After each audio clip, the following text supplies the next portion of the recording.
Boa tarde. Nosso grupo é formado por Bárbara, Cristina, Gabriele, Isis e Rayane. Somos acadêmicos de odontologia do primeiro período, turma B. Hoje iremos abordar sobre a propulsão e mistura de alimentos no trato alimentar, que nada mais é o processo desde a mastigação até a evacuação.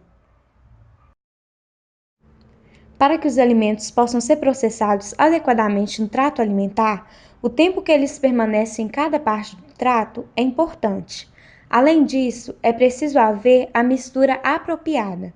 Na medida em que as exigências de mistura e propulsão são bastante diferentes em cada estágio do processo, múltiplos mecanismos de feedbacks automáticos, nervosos e hormonais controlam a duração de cada um deles, para que ocorram de maneira adequada, nem rápido demais, nem lento demais.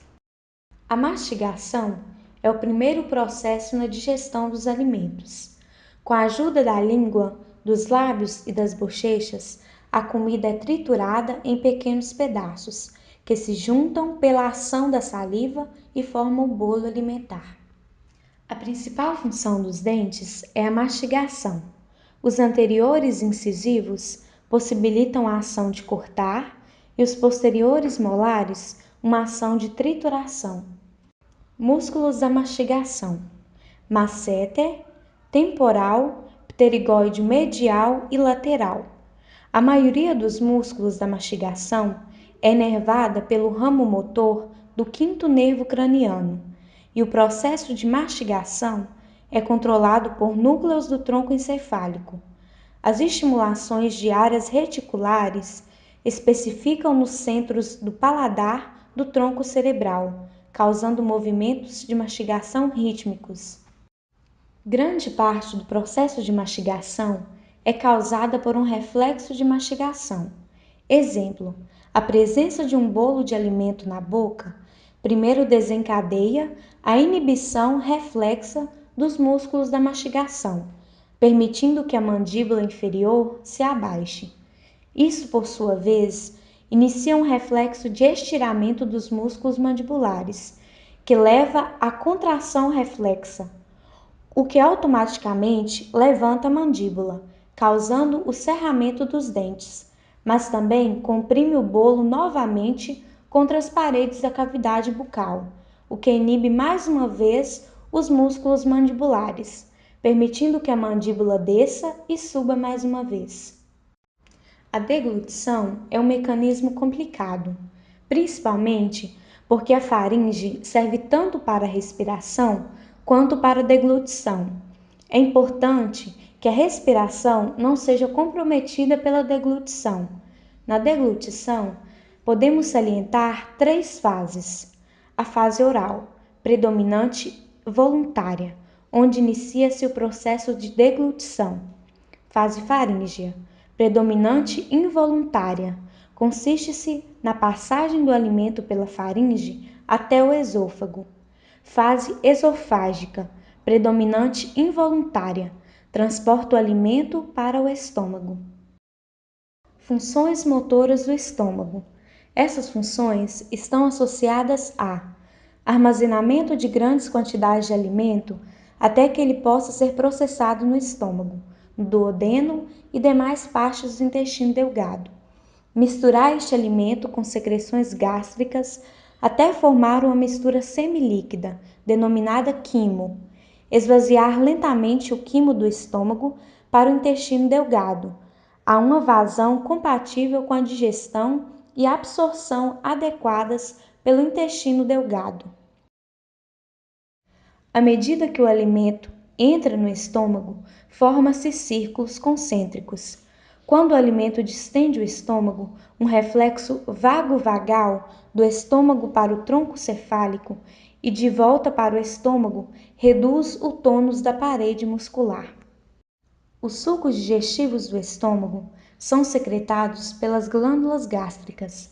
Essas secreções entram imediatamente em contato com a porção do alimento armazenada nas proximidades da mucosa do estômago.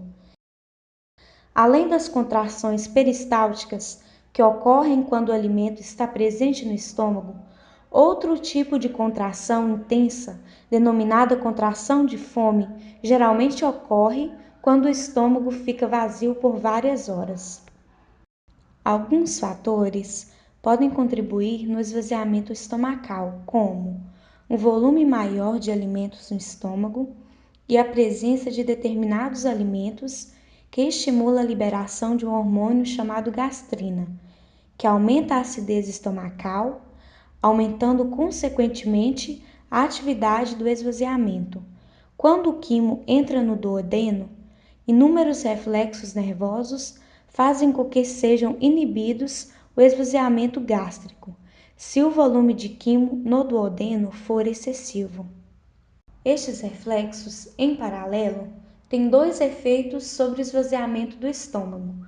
Primeiro, inibe fortemente as contrações propulsivas da bomba pilórica e, em segundo lugar, aumenta o tônus do esfíncter pilórico.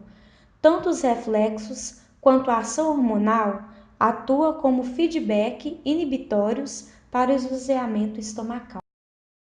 Os movimentos do intestino delgado podem ser divididos em contrações de mistura e contrações propulsivas. Contrações de mistura. Quando uma porção do intestino delgado é esticada pelo quimo, provoca contrações, e essas contrações causam segmentação no intestino. Portanto, as contrações de segmentação dividem o quimo 2 a 3 vezes por minuto, promovendo assim a mistura do alimento com as secreções do intestino delgado. Embora sejam as ondas lentas no próprio músculo liso que causam as contrações de segmentação, essas contrações não são efetivas sem a excitação de fundo do plexo nervoso mientérico. Contrações propulsivas. O quimo é impulsionado através do intestino delgado por ondas peristálticas. Elas ocorrem em qualquer parte do intestino em direção ao ânus e são necessárias de 3 a 5 horas para a passagem do quimo do piloro até a válvula ileocecal. Também é causada, em partes, por reflexos nervosos que envolvem o sistema nervoso autônomo e o tronco cerebral pela intensificação intrínseca de reflexos no plexo mientérico da parede do trato intestinal. A maior parte do tempo, o reto se encontra vazio, sem fezes. Quando o movimento de massa força as fezes para o reto, imediatamente surge a vontade de defecar, com a contração reflexa dos esfíncteres anais. O esfíncter externo é controlado por fibras nervosas do nervo pudendo. Está sob controle voluntário. O reflexo de defecação parasimpática envolve os segmentos sacros da medula espinhal.